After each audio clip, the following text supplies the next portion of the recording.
And when Donald Trump called your investigation a witch hunt, that was also false, was it not? I'd like to think so, yes. Well, your investigation is not a witch hunt, is it? It is not a witch hunt. I can't answer that question. No, I am not going to get into that. Can't get into that. I can't beyond what's in the report.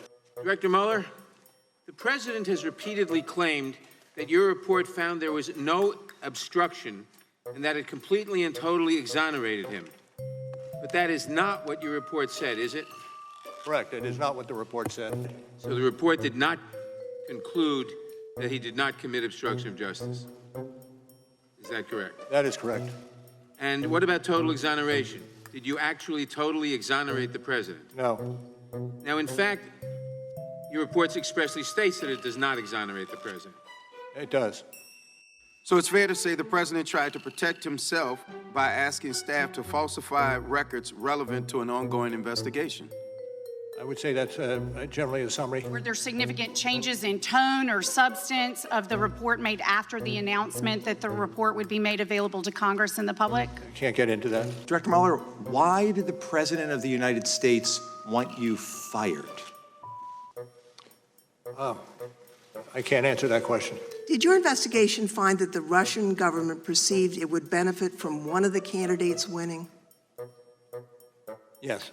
And which candidate would that be? Well, it would be Trump. Could you charge the president with a crime after he left office? Yes.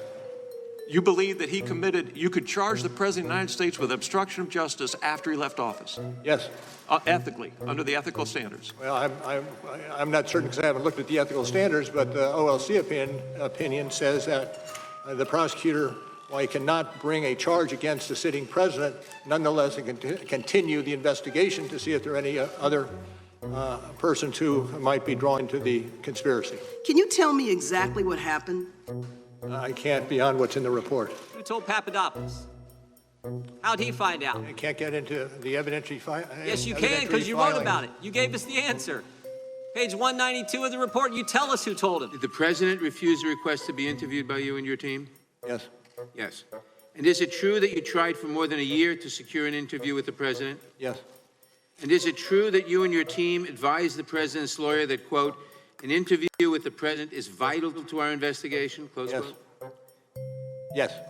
And is it true that you also, quote, stated that it is in the interest of the presidency and the public for an interview to take place, close quote? Yes. But the president still refused to sit for an interview by you or your team? True. In your investigation, did you think that this was a single attempt by the Russians to get involved in our election, or did you find evidence to suggest they'll try to do this again? No, it wasn't a single attempt. They're doing it as we sit here. And they expect to do it during the next campaign.